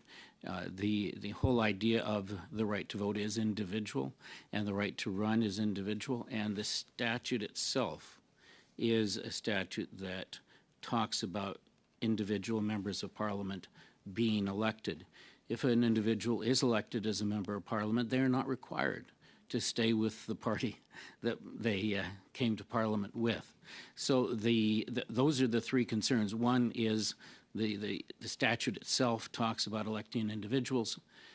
Number two, the individuals, once elected, are free to go to any party. And number three, the Charter itself sets up rights that are individual in nature. The approach of putting a party name in seems to be, at least from my perspective, I don't have any case law on this, but it seems inconsistent with all three of those approaches. Thank you for that. You raised issues with respect to Section 482.01, which establishes new offenses under the Act. You stated it is your opinion, and you cited case law, that it could contravene or would likely be found by the courts to contravene Section 2B of the Charter. I'll invite you to elaborate on that if you wish, but I would also ask you whether you would also have the concern that these new offenses could create a chilling effect that perhaps is unintended with respect to questions, legitimate questions around electoral processes. Absolutely, and that is indeed the concern that was raised by Justice Pedlar, I believe, in the Ontario courts. The idea that one can be prosecuted for what one says, and then the onus shifts to the individual in a sense. Like, certainly the legal onus stays with the government, but the onus would be on the individual to prove the truth of what they were saying, because if it was false, and they knew, quote, that it was false, then they could be prosecuted without going into the issue of whether or not they were successful in defending themselves. The cost of defense in and of itself would be so high that individuals would simply comply with the bureaucrat or the chief electoral officer without wanting to take on a battle where the only thing that they want to do is participate in the democratic process. And the democratic process that we're talking about here heightens the review that a court would give to this legislation. In the Supreme Court of Canada, I highlighted the words of Justice Cote, where she said that when we're talking about the democratic process and participation in the democratic process, that kind of expression is entitled to greater protection. And when it comes down to a balance between, let's say, protecting the reputation of an individual or a reputation of an institution of government, the courts should come down on the side of freedom of expression and not on protecting the reputation or the, if you will, the name of the institution or the credibility of the process. There's no doubt that the institution of an election is a very important thing, but the courts have come down on the side of freedom of expression in Canada, and I think that the courts in other free and democratic societies, like Belgium, like the United Kingdom, have also said there's no need to go into the protection of the Crown. Thank you very much, Mr. Cooper. Ms. Romanato, the floor is yours for 6 minutes. Thank you very much, Mr. Chair. And through you, I'd like to thank our witnesses for being here today. Before I begin, I'd like to ask if it's at all possible for both Professor Bennett and Mr. Is it Chippier? Sorry, the Francophone in me. If it would be possible for you to table your opening remarks with this committee, because I was trying to take notes of all of the references of case law and so on, and I'll be honest with you, it was very difficult to follow, so if it would be possible. Ms. Romanato, just for the record, the clerk's informed me she has them already, so we'll make sure to get them to you. Thank you. He has them, but over the last week, I did add some case law, so I will provide the clerk with the full text. Thank you very much. So my first question actually is for you, Mr. Chippier. You were starting at the end of your opening statement to talk about nomination contests, and I'd like to give you the opportunity just to finish your thoughts on that, because it was something I was quite intrigued with. Yes. In a case called Knox and Conservative Party of Canada, the Supreme Court of Canada said that simply because a decision impacts a broad segment of the public does not mean that it is public in the administrative law sense of the term. Judicial review about the legality of state decision-making is not necessarily appropriate in the case of the internal operation of a political party. And I think this last week's events in Hong Kong even highlight that more, where the government of Hong Kong was attacking the Democratic Party in Hong Kong because of some internal processes, internal elections that were taking place. And so I think that this decision knocks out of the Court of Appeal of Alberta and the case out of the Court of Appeal of Ontario, Longley. In both of those cases, there is, in my view, support for the view that the Chief Electoral Officer should not be given authority over the internal operations of a political party. The regulatory arm of the state, in this case the Chief Electoral Officer, should kick in at nomination. When you actually have an individual presenting their name for election, that's the time when the regulatory regime should step in. Before that, in my view, it should not. Thank you very much for clarifying. My next question is for Mr. Powell. Professor Powell. I wanted to get your thoughts on what we've been hearing about disinformation campaigns and misinformation campaigns. Our previous witness was the Chief Electoral Officer, and he had brought up the question about deep fakes, AI, that can impact voters' decision to support or not support a candidate. Could you elaborate a little bit on whether or not you think that C65 addresses some of those issues with respect to misinformation and disinformation, and or would you have any recommendations for us on how to improve that? Thank you very much for that question. Freedom of political expression is one of the foundational values in the Canadian Charter of Rights and Freedoms, and so we should be very careful in passing electoral legislation that restricts freedom of political expression. Because disinformation and misinformation are now so prevalent and are deliberate tactics, frankly, often by foreign actors, state or non-state actors who are hostile to Canadian democracy, these are very pressing problems. So C65 has made it has clarified that some of the offenses that exist, partly from the Elections Modernization Act, where there was some ambiguity. The language was broad, but it wasn't clear that deepfakes necessarily were covered. So it has clarified that. So I think that is quite welcome. Where I might have a different view than my fellow witness today is on Section 482.01. Again, I'm a constitutional law professor. Start from the point of view we should absolutely protect freedom of political expression. But one of the tactics around the globe by actors hostile to democracy is to try to undermine confidence in the electoral system by spreading disinformation about the quality of the election, how is it administered. And so 482.01, I think, is a useful attempt to try to address some of those concerns. Okay. Thank you very much. With respect to, thank you, Mr. Chair. With respect to external threats, as you mentioned, how you elaborate on that is sort of to sow those seeds of distrust in our democracy. We saw that south of the border in the previous elections, where the validity of the election was an issue that was brought up over and over again.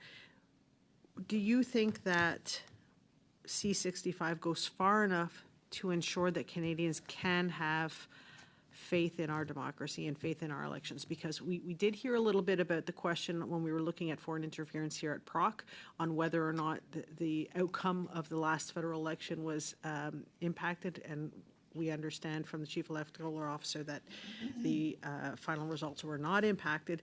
But what are your thoughts on this specific issue of sowing the seed of mistrust on the validity of an election? Very complex policy question because of the Charter, right? And because we do need to respect and want to respect freedom of political expression. Some of the offenses try to get at that issue, offenses around false statements, but that's kind of a blunt tool. It's a tool that I think is important, but it is blunt. And so education campaigns are another kind of softer tool that I think are important. I was invited to be an expert witness to the foreign interference inquiry a couple of weeks ago, and I expressed a similar view here. I agree with my fellow witness that it would not be in the interest of Canada to have Elections Canada run nomination contests. Political parties are and should be independent from the state, but we might want to address some of the campaign finance aspects in nomination contests to a greater degree than we currently do. Thank you so much. Madame Gaudreau, 6 minutes. Monsieur le Président. Thank you, Chair. Well, right off, I would like to clarify a few elements. Perhaps I haven't grasped everything's been said. It's all very interesting. I'm going to turn to Professor Bennett first of all. you referred to 144.1, where 90%, I think you said 90% of companies actually work for political parties. Could you please recall the context in which you referred to that figure of 90%? Mr. Bennett, you're on mute, sir. Mr. Bennett, sir? Can he not hear me? Mr. Bennett, can you hear me? You're on mute. I'm sorry. Okay. Thank you. Open Media did some work on the number of companies that were employed by political parties, but at federal, provincial, and municipal levels, and it came out at about 90 different enterprises. And my point was this, that those companies have to comply with federal and or provincial privacy law, principally PIPEDA, the Personal Information Protection Act, at the federal level. And they have to ensure that any information that they process, many of them will not be processing personal data from political parties, but some will. They have to ensure that that information is provided with appropriate consent, typically. And that has been stated by the federal and provincial privacy commissioners in a decision involving Aggregate IQ, which was the company that was implicated in the Cambridge Analytica scandal. So my point about C65 is that however much you amend it, it's still going to be inconsistent with the rules that companies are going to be having to abide by. And therefore, it is not providing the kind of uniform regime for political parties and political use of personal information in political campaigning that the bill claims to achieve. I hope that's clear. Je vous remercie. D'ailleurs, Thank you very much. In your comments, you mentioned something else, and I wondered if you were citing Quebec and British Columbia as examples. What was the exact context for those examples? I just want to check my notes. Yes, in both BC and Quebec now, provincial political parties are obliged to abide by provincial privacy law. And I was making the point that, this is not really a threat to political parties. It is perfectly possible in those provinces, and indeed in the majority of democracies in Europe, in New Zealand and elsewhere, for campaigns to exist and for political parties to communicate with the electorate and at the same time comply with basic privacy principles. In BC, as you probably know, there has been litigation on the question about whether BC's provincial law should apply to federal political parties to the extent that they capture personal data in BC. A judge in the BC Supreme Court earlier this year said the answer was yes. All three political parties are currently appealing that decision to the Court of Appeal. I hope that's clear. Maintenant, je vais m'adresser à professeur. Yes, now I'll turn to Professor Paul. I am also concerned when we refer to artificial intelligence. Just on Tuesday, we clearly saw this. I asked the law clerk responsible for this in the House of Commons whether we should be concerned about this planetary issue, which of course is also an issue for us internally. And the first element that I raised was a question of artificial intelligence. And I'm just back from an international meeting. There were over 50 countries there, and that was one of the subjects that they discussed also. So we need to be equipped. We need to give legislation teeth. It's great to come up with some amendments to an act, but if we don't have the necessary tools to intervene, of course we can have quality and innovation already involved in all of this, but I'd like to hear from you. I'm very concerned as a legislator. There's the whole pace of this, but then there's real life out there. So what can we do when we talk about elections in general? where it's such a complex process. And of course, the digital side of things is becoming increasingly important to help people to vote. Unfortunately, there's not much time left. 30 seconds. Artificial intelligence in elections, very serious issue. The big picture to me is it makes all of our problems worse. And so disinformation, misinformation, campaign finance issues, foreign interference. And so I don't see C65 as addressing that directly. So I think there's much more to do on artificial intelligence and elections. Thank you so much. Ms. Matheson, 6 minutes. Thank you, Chair, and thank you to the witnesses. Actually, I think I'll just sort of pick that up in terms of Madame Goudreau's questioning, Professor Pell. So you've written or you co-edited a book about cyber threats, and so that sort of larger impact of the dangers that entails in terms of how information, disinformation, misinformation gets to voters and the protections of voters. I also kind of wanted to ask about the extensive use within partisan advertising, AI, the limits that are placed upon that advertising currently by election law, and if changes need to be made, considering we know now that in terms of marketing, it's down to a science, and in terms of how people are manipulated for consumerism, but certainly if you look at electioneering as that same kind of taking in of a product, I guess. How could we change the laws or keep up with that in terms of when we see it around advertising and the uses against people with that AI and those dangers? Thank you very much, and thank you very much for referencing the book that I was edited with, I should say, my colleague Holly Ann Garnett at the Royal Military College. Royalties for academic books are very modest, so it's just nice to have it mentioned. That was not a plug. So in terms of partisan and election advertising, okay, the strongest tool that exists in the Election Act is spending limits. Okay, and that, I believe the Chief Electoral Officer mentioned they're quite generous spending limits for third parties in the pre-writ period, stricter during the writ period. Okay. Spending limits have been upheld as constitutional by the Supreme Court of Canada on multiple occasions. The Harper case, Libman case, BC FIPA, there's a number. Okay. The tool is in some senses less effective because technology has made it so much cheaper to engage in political communications. And so that is a positive thing. It has democratized people's ability to communicate with large numbers of voters.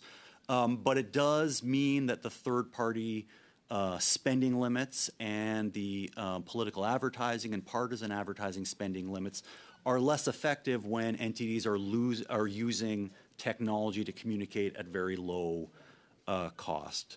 And so partly why we have these offenses about false statements and other things is because we're trying to target then the communication in the advertising rather than the amount that is being spent. So I think where it puts us is we need to come up with new mechanisms for responsible use of technology. Parliament did so in relation to social media companies in the Elections Modernization Act.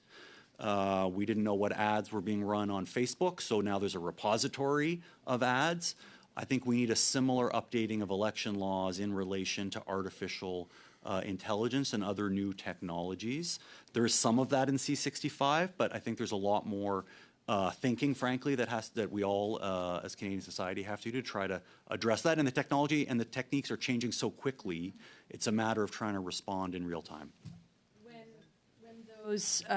those marketing strategies are applied on such a high level or sophisticated level, using AI, is there an undermining of, could there be considered an undermining of democracy in that regard? Because there's an idea of potential manipulation. Yeah, simply the use of AI on its own, I don't think causes harm to democracy. We might want transparency around it, disclosure that artificial intelligence is being used. That is a challenge when all of the software that people use also have AI built into it in various programs, but certainly additional transparency would be beneficial.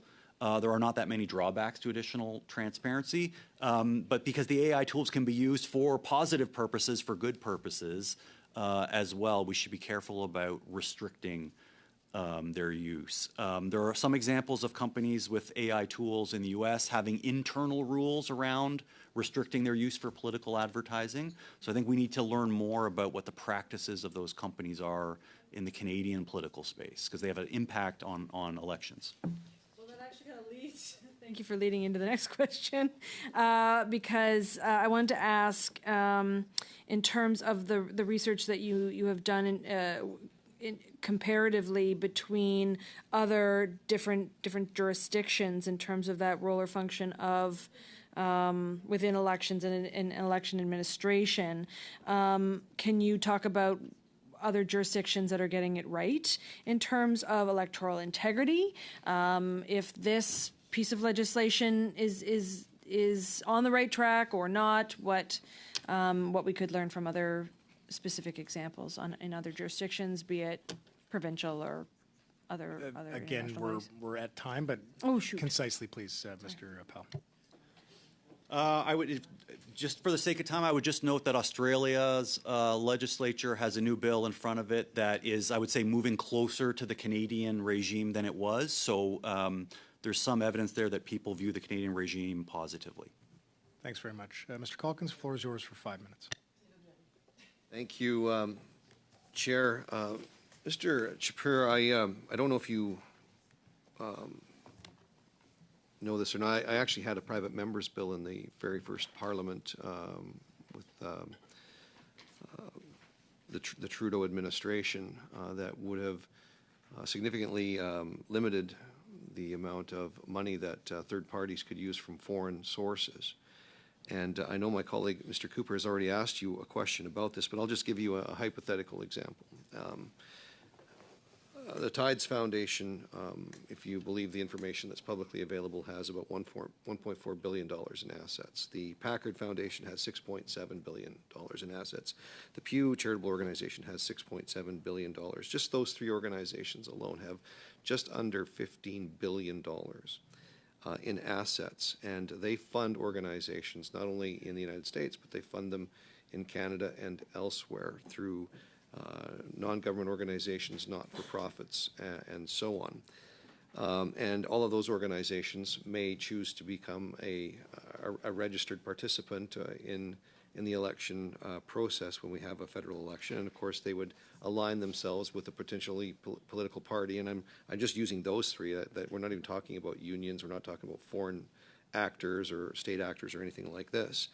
So there's billions and billions of dollars actually that could be coming from all manner of sources. And the changes that are being proposed here may have helped, but it is illegal in Canada for any political party to accept money from outside of Canada. Why is it still legal? And in your opinion, do you think it should be legal for any registered party that wants to participate in an election to receive any funds from outside of Canada? Full stop. Well, making the case that clearly, the answer is clearly no. But why is that the case? And I think the reason is that it would dilute the right in Section 3 that is and belongs to the citizen to make these choices. I do note that in the last election in the United States, the party that spent about 50% more than the winning party lost. So money doesn't necessarily buy you an election, but the influence is what is inappropriate, in my view, under Section 3, because it is a right of citizenship, and that right should be defended aggressively by Parliament. I think that's Parliament's duty. So if that's the case then, do you think it should be an offense for third parties to knowingly accept contributions from any foreign entity for any regulated election activities? I think it should be. I also agree with what the Chief Electoral Officer said earlier, and that is it should be offense for that third party who is outside of the country to make those donations, because it seems that both state actors as well as private actors have been bragging recently about how influential they have been in the Canadian election. And I think that is something that is, in my view, should be an offense. And this Parliament should be offended by those kinds of reports being published. I can tell you, I can only speak for myself, Mr. Chapir. I was horrified to find out some of the revelations that came from this very committee's study and now the public inquiry into foreign election interference, and I don't believe that Bill C-65 actually goes far enough to address some of those concerns. I do believe there's some steps in the right direction. But I'm just going to shift gears a little bit from foreign influence and foreign funding. Clause 43 of the bill amends the act such that a single person can assist an unlimited number of electors in marking their ballots. Do you see any concerns or questions about that when it comes to the integrity of our process? Do you have any concerns with that? About 20 seconds here, sir. Certainly. Yeah. I'll be very quick. Yes, I do. There have been instances both in Canada and in the United States of ballot harvesting. This would be something that could be abused by someone wanting to do that. Therefore, one of the things that you should consider is a transparency requirement requiring individuals who participate to disclose who they are and what they have done, how many they've helped. Thank you very much, Mr. Calkins. Madame Fortier. Merci beaucoup, Monsieur le Président. Thank you very much, Chair. I'd like to give the opportunity the Indo-Caribbean Educators Network to answer some of my questions. As it was a bit difficult with their presentation, perhaps this will allow us to clarify what they've said. If the election is held on Diwali, would that actually have an impact on the Indo-Caribbean communities' participation, other Southeast Asians' participation? And what would be the strategies to guarantee that this calendar would not deprive electors of their rights if they also want to observe this religious festival? Thank you for the question. We see it as an impediment in that people from our community, that can be the Indo-Caribbean community, which, as we noted, is part of the South Asian diaspora. But we also see, Bengali Canadians, Indian Canadians as also kind of experiencing those same obstacles. The challenge is this. People are trying to balance their participation in these religious obligations, Diwali being a very significant holiday for that community, the Hindu community, the Jain community, the Sikh community, balancing those obligations with that most important right, that ability to participate in the democratic process. And so, we've seen this occur, and my colleague Aisha noted in her remarks, we saw this in 2022 with the municipal elections in Ontario. People were experiencing that conflict, that challenge in real time. To note your question, though, we have, as a community organization, put a lot of effort into get out the vote efforts, really driving people toward advanced polls. But based on our engagement with our stakeholders, with our community members, that conflict was evident and was felt. So in this particular case, are there specific measures that you would suggest if the election takes place during this specific holiday? Are there any other measures that could be used to encourage participation? The addition of advanced polls, or the ability for people to cast their ballots early, is something that we, as a community organization, drive people toward. But in terms of the sort of broader expansion of this bill, we will defer to you as parliamentarians. No, thank you. This is why we have witnesses, so we can have ideas to reflect on. So thank you. I don't know if Ayesha Khan wanted to also share her thoughts about these two questions. In my perspective, I believe that the date should ultimately be moved. I don't know that there is a workaround, given that it is everyone's right who is eligible to vote in an election should be able to have the writ period to make up their mind should they desire that. So having to pivot to voting may deprive that ability. So I think that the only real way to do it is to move it. Okay, thank you very much. Well, thank you very much. I'm done. Okay, great. I asked Thanks, the two Madame questions Fartier. I wanted. Madame Gaudreau, Madam Gaudreau, you said you've got no other outstanding questions, so Ms. Matheson. otherwise, To actually provide the rest of my time, considering it was short cut off in terms of my last question to Mr. or Professor Powell. So if there was an expansion on what he wanted to provide, then I was happy to give him the rest of my time. Professor, if you'd like to use 2 minutes, you're welcome to use it. It's a question on democratic electoral integrity. Democracy in elections under significant threat around the world, and so we are all searching for solutions to try to have more integrity in our elections. There are some areas in which Canada is doing very well. There are other areas where more can be done, particularly around nomination contests, particularly around the questions you asked earlier, adjusting to new technologies, AI, and others. And in particular, adapting to, going back to my testimony at the Foreign Interference Inquiry, adapting to the ever-evolving techniques of those who are hostile to democracy writ large. And so there's a number of different mechanisms in C65 that overall, I think, move us closer towards that ideal of electoral integrity. But I believe the Chief Electoral Officer mentioned periodic updates to the Act. We had a big one in 2018, a big one earlier in the Fair Elections Act. I would suspect this committee will be studying another big change in future years because we'll need to keep on updating to deal with those new challenges. So I think I'll leave it there. Wonderful. Thank you very much. Okay, colleagues, we've got one order of business to deal with before we adjourn, but I am going to provide the opportunity for our witnesses to drop off now. So thank you very much to all those who took time for us today. Colleagues, I spoke informally with members of all parties the other day about an invitation we received from members of the Ukrainian parliament who would like to come and visit us. So there was agreement. However, we do have to pass a motion, simply procedural, to move forward with that. So I'm going to read that motion, and I'm just going to look for consent around the table. I spoke with all of you about this prior to as well, so hopefully there are no issues.